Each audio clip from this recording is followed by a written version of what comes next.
Hey, here we are. This Jerome with Moneymaker. Just thought I'd try some live videos a little bit. So I was going to review a couple of trades that happened this week, the week of August the 7th, 2020. And I use Toss, Thinkorswim. This is their platform. And also in the background here, I have my track sheet of my trades that you see on my website, myspreadindicator.com. So we're going to talk about a couple of trades from this week because I've got the live charts up and we can look at them as we go. We'll start off this natty gas that it would have actually lost a little bit, and I'll show you why. This, again, here's what I want to do is show you and educate you how my trade indicator works. This was like last Friday. You can see my pointer. Friday was a good spot to get in, which was the 4th or whatever this says. Yeah, it was on the 4th. So we got in at about 2.5 on natural gas because over here it's hard to see now. This is the end of the week and you can see along the bottom. Here's Thursday, here's Friday, here's today. We're live. So anyway, over here that Friday we got a spread going. You can see it cross above white line. So we got in. Sure enough, and get this, it opens up Sunday evening and it just has a big gap right there. Well, obviously we got out immediately, but you can see you lost 5 points and it equates to about $500. Hey, that's trading. Again, there are simple rules with this trade indicator. And one of them is if it closes below the white line or below the lowest point, you get out. So we got out immediately, which is fine. And that's how that trade went. So that was quick.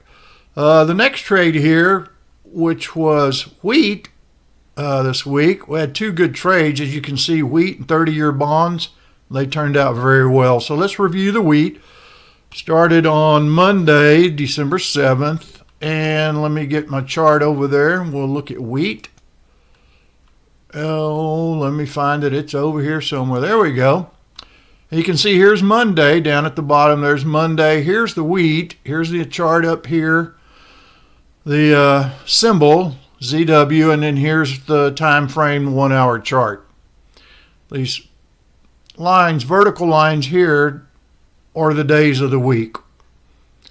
Futures open up at 5 o'clock in the afternoon Central Time. They close at 4 o'clock the next day Central Time. They're an hour break and then they reopen. So you can see this was a good looking trade. So sure enough, we jumped in it on Tuesday, got in right above this white line and whatever it was there, about 574. And basically didn't get below your lowest point. That's one of the more aggressive rules. A conservative rule is that if you get in above the white line and it closes below the white or the red, you would get out. Well, right there, if you're very conservative, you'd get out. And at times I've done that, and I can show you one of those. Most of the time I'm fairly aggressive, so I'm not getting out unless it gets about 5 ticks below the lowest low, the previous low down here, which is what happened back on natural gas.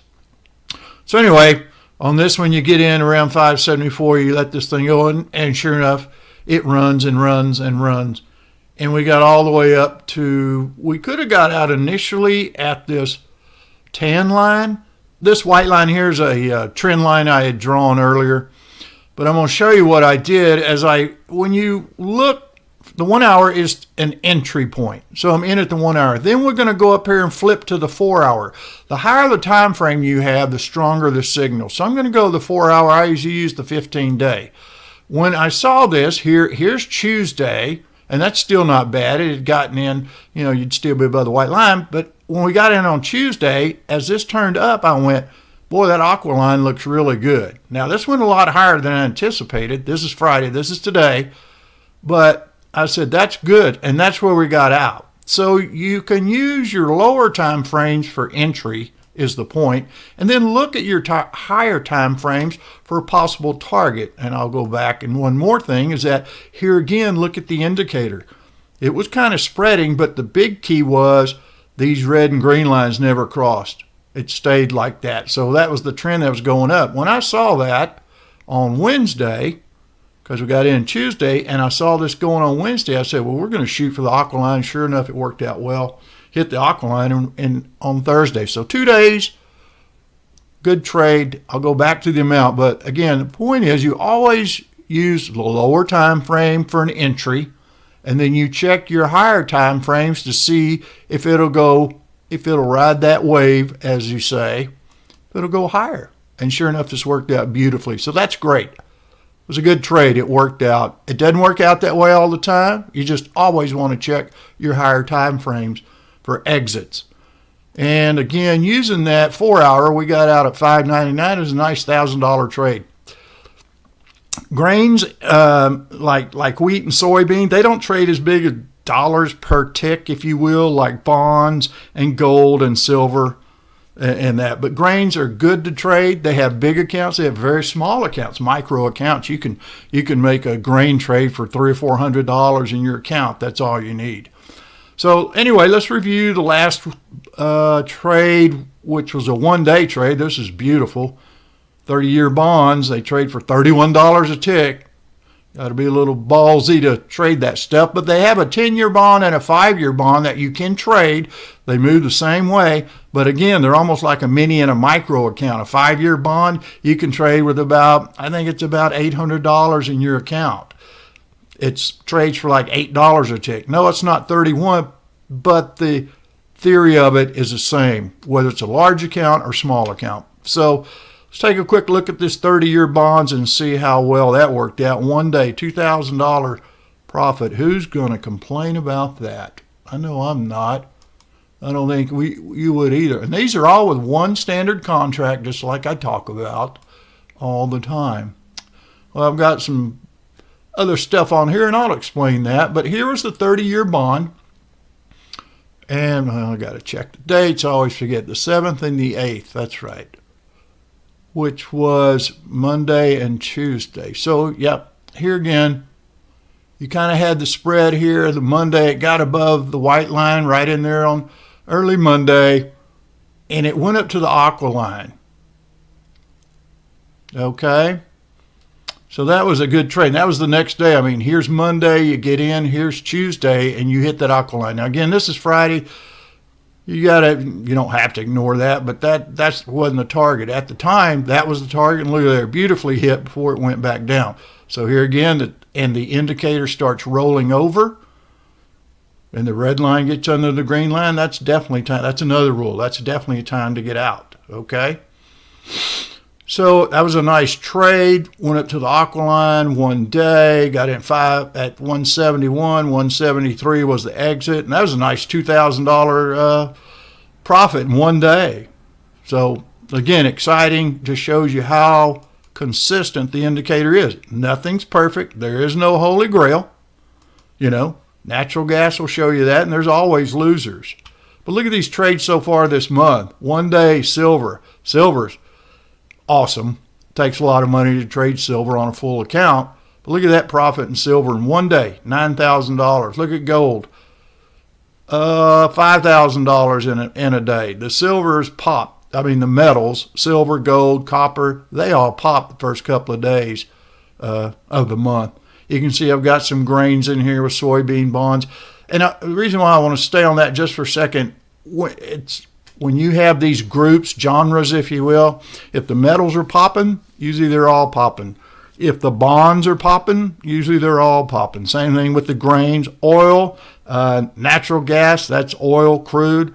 It's been pretty quiet so far this month. I've been watching it, but there haven't been any real good trades on it.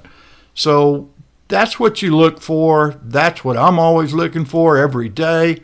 I look at these every day, a couple of times a day, when I get up in the morning, when I get home in the afternoon, and I'm looking for that trade, that spread indicator to make that turn and have that possibility. And if it doesn't work out, you get out early.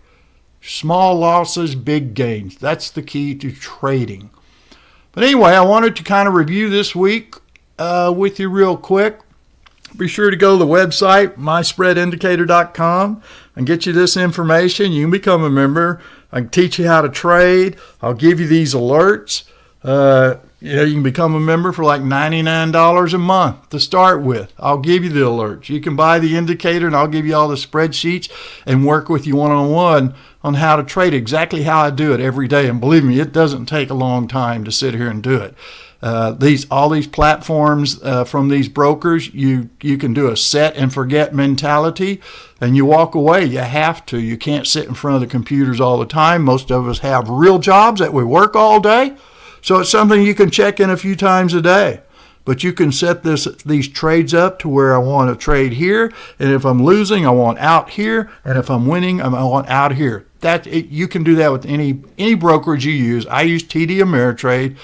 And their platform is called Thinkorswim, TOSS for acronym. But I've used others, and they all work pretty well. The key is what my indicators are down here. Anyway, just wanted to, again, show you some of this a little bit more live. These green lines here, something else I'll teach you. It's called Fibonacci and Elliott wave. And there's nothing real hard about it, but it's like anything else. You just got to learn what it's doing and how it works. But anyway, I appreciate you listening. I hope that helps, and I hope you consider start trading if you're not. If you are trading, become a member. Jump in. I'll send you alerts, get you free videos ahead of the trade. As soon as this trade would have looked like it, I would have sent you an alert. You got to make your own decision of whether to trade them or not. I can't do that for you, but I'll send you all the opportunities when they come up. Okay? And look at this. This is a corn trade. There's too many lines on there, but this is what I look for in these indicators right here. The tighter that gets, the tighter the yellow and the red and the green get, and then they spread like that. So I call it spread indicator. 9 times out of 10, you're going to see it go up and you're going to win some. And you can see this corn. I didn't even post this corn. I just noticed that. That would have been a winner too when you look at that. You would have got in up here, and this was on Monday. I hadn't even posted this one. This hit the target, early Thursday. It almost hit it here, but it came back down. Scared you, of course. That's what they do. And then it finally hit it. So that would have been another good one. I didn't even post this one. But anyway, everybody have a good week and a good weekend. Check out the website. Sign up. Get some emails. Ask questions, and I'll make videos about your questions. I'm okay with that. And join the members and become a member of the family. But I hope you guys doing well. Have a good weekend. Good luck. I'll see you on the next video.